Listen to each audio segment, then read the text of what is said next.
अर्थसंकल्प जाहीर करण्यात आलेला आहे आणि या अर्थसंकल्पात नेमकं काय काय आहे ते आता जाणून घेऊयात। अर्थसंकल्पाच्या 50 बातम्या।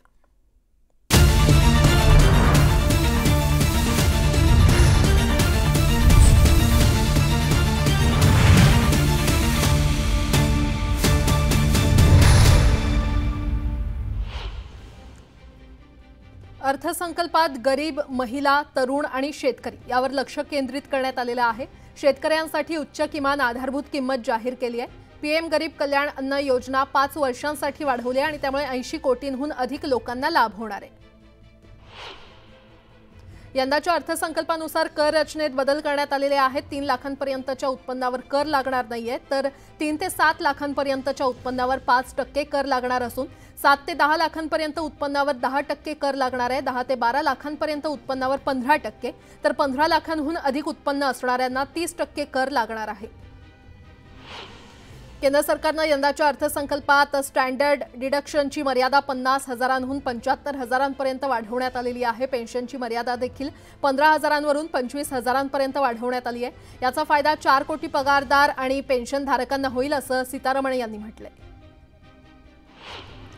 कॅन्सरच्या 3 महत्त्वाच्या औषधांना एक्साइज ड्युटीमधून वगळण्यात आलेला आहे। त्याशिवाय मोबाईल फोनची निर्यात वाढवल्याच्या पार्श्वभूमीवर भारतातील मोबाईल उद्योग वाढलेला आहे। त्यामुळे मोबाईल चार्जर आणि इतर गोष्टींवरील अधिभार 15%नी कमी केल्याचं निर्मला सीतारमण यांनी जाहीर केलं। यंदाच्या अर्थसंकल्पानुसार इलेक्ट्रिक वाहनं, mobile phones, charger, X-ray machine, सौर ऊर्जा पॅनल, लिथियम बॅटरी स्वस्त होणार आहे। तसंच चामड्यापासून, तांब्यापासून बनवलेल्या वस्तू आणि माशांपासून बनवलेली उत्पादनं देखील स्वस्त होणार असल्याची घोषणा सीतारमण यांनी केली आहे। यंदाच्या अर्थसंकल्पात सोनं चांदीवरील कस्टम ड्युटीमध्ये घट करण्यात आलेली आहे। सोनं आणि चांदीच्या कस्टम ड्युटीमध्ये 6%, तर प्लॅटिनमसाठी 6.5% घट केल्याची घोषणा निर्मला सीतारमण यांनी केली आहे। त्यामुळे सोनं चांदी स्वस्त होणार आहे।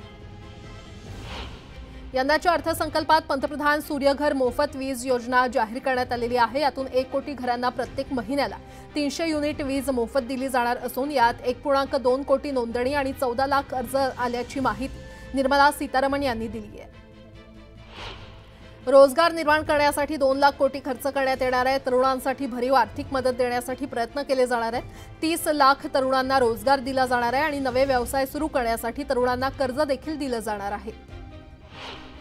पुढच्या 5 वर्षात देशातील 1 कोटी तरुणांना टॉप 500 कंपन्यांमध्ये इंटर्नशिप देण्यात येणार आहे आणि 12 महिन्यांच्या कालावधीसाठी ही इंटर्नशिप असून इंटर्नशिपच्या काळात तरुणांना अलाउन्स म्हणून 5,000 रुपये प्रति महिना मिळणार असल्याची घोषणा करण्यात आली आहे।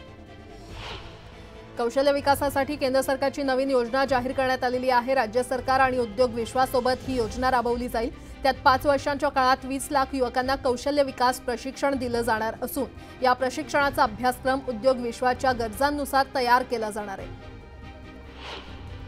केंद्रीय अर्थसंकल्प 2024-25 मध्ये दरवर्षी 25,000 विद्यार्थ्यांना मदत करण्यासाठी मॉडेल स्किल लोन योजनेमध्ये सुधारणा करण्याचा प्रस्ताव आहे। तर देशांतर्गत संस्थांमधील उच्च शिक्षणासाठी 10 लाख रुपयांपर्यंतच्या कर्जासाठी ई-वाउचर दरवर्षी 1 लाख विद्यार्थ्यांना कर्जाच्या रकमेच्या 3% वार्षिक व्याज सवलतीसाठी थेट दिलं जाईल।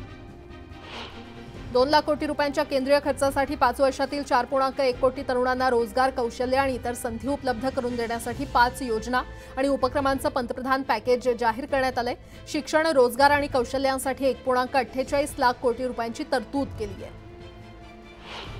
महिला आणि मुलींसाठी 3 लाख कोटींची तरतूद करण्यात आलेली आहे। महिलांसाठी स्टॅम्प ड्युटीमध्ये बदल केला जाणार आहे। महिलांसाठी नवनव्या योजना आणणार असून महिलांच्या रोजगार निर्मितीवर भर देण्यात येणार आहे। देशातील नोकरदार महिलांसाठी हॉस्टेल उभारण्यात येणार आहेत। अशा प्रकारच्या सुविधांमधून नोकरदार वर्गामध्ये महिलांची संख्या वाढण्यासाठी प्रोत्साहन दिलं जाईल।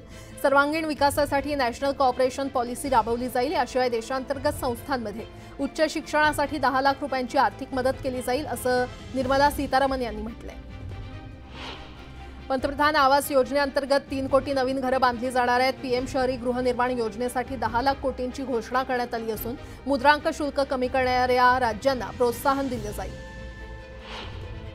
पंतप्रधान आवास योजना अर्बन 2.0 अंतर्गत 1 कोटी गरीब आणि मध्यमवर्गीयांच्या घरासंदर्भातल्या गरजा भागवण्यासाठी 10 लाख कोटींची तरतूद करण्यात आली आहे। यात पुढची 5 वर्ष केंद्र सरकारकडून 2.2 लाख कोटींचा भार उचलला जाणार असल्याचं त्यांनी स्पष्ट केलं। कृषी व्यवसाय वाढवण्यावर भर देण्यात येणार असून कृषी क्षेत्रासाठी 1.52 लाख कोटींची तरतूद करण्यात आलेली आहे। नैसर्गिक शेतीला प्राधान्य देण्यात येणार आहे। 32 फळं आणि भाज्यांच्या 109 जाती वितरित केल्या जाणार आहेत। ग्रामीण भागातील जमिनीच्या नोंदींबाबत निर्मला सीतारामन यांनी महत्त्वाची घोषणा केली आहे। ग्रामीण भागातील जमिनीच्या नोंदींचं डिजिटलायझेशन करण्यात येणार आहे।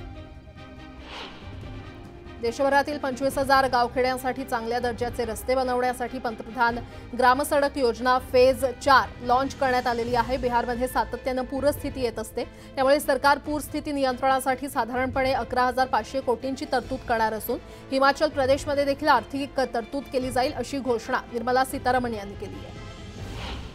ग्रामीण विकासासाठी 2.66 लाख कोटी रुपयांची तरतूद केल्याची घोषणा निर्मला सीतारामन यांनी केलेली आहे। ग्रामीण अर्थव्यवस्था सुधारण्यासाठी सहकार क्षेत्राचा विकास केला जाणार आहे।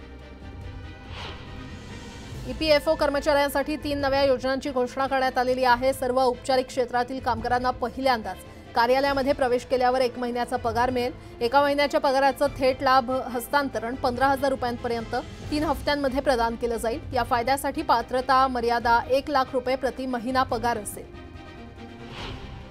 देशभरात 12 इंडस्ट्रियल पार्कला national industrial corridor development programme अंतर्गत मंजुरी देण्यात आलेली आहे। अर्थमंत्री निर्मला सीतारामन यांनी याची घोषणा केली आहे। देशात पायाभूत सुविधा उभारण्यासाठी मोठ्या प्रमाणावर गुंतवणूक केली जाईल। यासाठी जवळपास 11 लाख कोटींची भांडवल तरतूद तयार करण्यात आलेली आहे। हे प्रमाण आपल्या एकूण राष्ट्रीय सकल उत्पन्नाच्या 3.4% इतकं आहे। याशिवाय पायाभूत सुविधांमध्ये होणाऱ्या खासगी गुंतवणुकीला सरकारी धोरणांमधून प्रोत्साहन दिलं जाईल असं देखील स्पष्ट करण्यात आलंय। एमएसएमई हमी योजनेअंतर्गत 100 कोटी रुपयांपर्यंतची कर्ज उपलब्ध होणार आहेत। पीएसयू बँका अंतर्गत मूल्यांकनानंतर एमएसएमईला कर्ज देणार असल्याचं सीतारामन यांनी जाहीर केलंय। मुद्रा कर्ज मर्यादेत 10 लाख रुपयांवरून 20 लाख रुपयांपर्यंत वाढ करण्यात आलेली आहे। एमएसएमईला मदत करण्यासाठी SIDBI शाखा वाढवणार असल्याचं सीतारामन यांनी जाहीर केलंय। यंदाच्या अर्थसंकल्पात काशी विश्वनाथ कॉरिडॉरसाठी विशेष अधिकच्या निधीची तरतूद करण्यात आलेली आहे। तसंच हिंदू, बौद्ध, जैन धर्मस्थळांचा विकास करण्यात येणार आहे। नालंदा विद्यापीठात टुरिस्ट केंद्र उभारण्यासाठी प्रयत्न सुरू असल्याचं निर्मला सीतारामन म्हटलंय। बिहारमधील महाबोधी मंदिरासाठी कॉरिडॉरची निर्मिती केली जाणार असल्याची घोषणा निर्मला सीतारामन यांनी केलेली आहे। महाबोधी विष्णुपद मंदिरासाठी कॉरिडॉरची निर्मिती केली जाणार असून पर्यटनाच्या विकासासाठी सरकार प्रयत्न करणार असल्याचं स्पष्ट केलंय। केंद्र सरकारनं बिहार सरकारला मोठं गिफ्ट दिलंय। बिहारमध्ये रस्त्याच्या विकासासाठी 26,000 कोटी रुपये देण्यात येणार आहेत। बिहारमध्ये नवे विमानतळ, वैद्यकीय महाविद्यालय उभारण्यात येणार आहेत आणि त्यासाठी अतिरिक्त आर्थिक मदत केली जाणार आहे। आंध्र प्रदेशला 15,000 कोटींचा अतिरिक्त निधी दिला जाणार आहे। आंध्र प्रदेशमधील उद्योगांच्या विकास आणि प्रचारासाठी पाणी, वीज, रस्ते अशा पायाभूत सुविधांचा विकास केला जाणार आहे। त्यासाठी आर्थिक मदत दिली जाईल। अर्थसंकल्पामधून सर्वात जास्त निधीची तरतूद ही भारताच्या संरक्षण खात्यासाठी करण्यात आलेली आहे। तब्बल 6,21,940 कोटींची तरतूद संरक्षण खात्यासाठी करण्यात आलेली आहे आणि या तरतुदीनंतर संरक्षण मंत्री राजनाथ सिंह यांनी केंद्रीय अर्थमंत्री निर्मला सीतारामन यांचे आभार व्यक्त केले। मोदी सरकार तिसऱ्या अर्थसंकल्पानं शेअर बाजारात उत्साह निर्माण करण्याच्या ऐवजी बाजार बंद होताना निरुत्साहच पाहायला मिळाला। बाजार सुरू झाला त्यावेळेस सेन्सेक्स आणि निफ्टी दोन्ही नकारात्मक सूर लावताना दिसले। एकूणच लोकांना खुश करण्याच्या योजनांनी गुंतवणूकदारांना फारसा आनंद झालेला बाजारात दिसला नाही। केंद्र सरकारचा अर्थसंकल्प देशाला समृद्धीकडे नेणारा अर्थसंकल्प आहे। या अर्थसंकल्पामुळे मध्यम वर्गाला नवीन ताकद मिळेल असं पंतप्रधान मोदींनी म्हटलंय। बजेटमुळे तरुणांना अमर्याद संधी मिळणार असल्याचं देखील त्यांनी स्पष्ट केलं। अर्थसंकल्पात उत्पादन आणि पायाभूत सुविधांवर भर देण्यात आलेला आहे। बजेटमध्ये कौशल्य विकासावर लक्ष देण्यात आलेलं आहे असं पंतप्रधान मोदींनी म्हटलंय। देशात कोट्यावधी रोजगार निर्मिती होणार असं आश्वासन देखील त्यांनी दिलंय।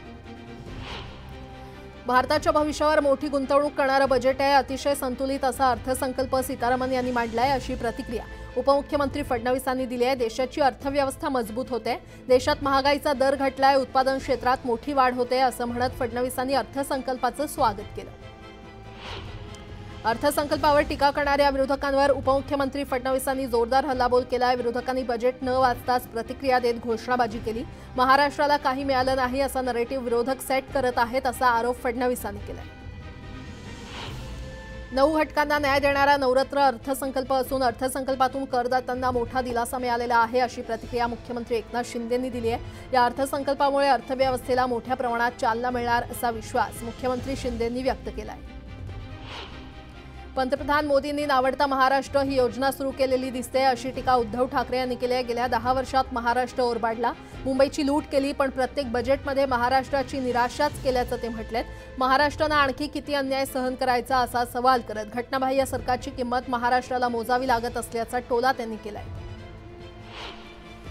देशाच्या बजेटमधून सगळ्या राज्यांना सारखा निधी मिळावा अशी अपेक्षा होती, मात्र फक्त बिहार आणि आंध्र प्रदेशला निधी देण्यात आला अशी टीका खासदार सुप्रिया सुळेंनी केली आहे। आंध्र प्रदेश बिहार लाडका, मग फक्त महाराष्ट्र परका का असा सवाल त्यांनी उपस्थित केला।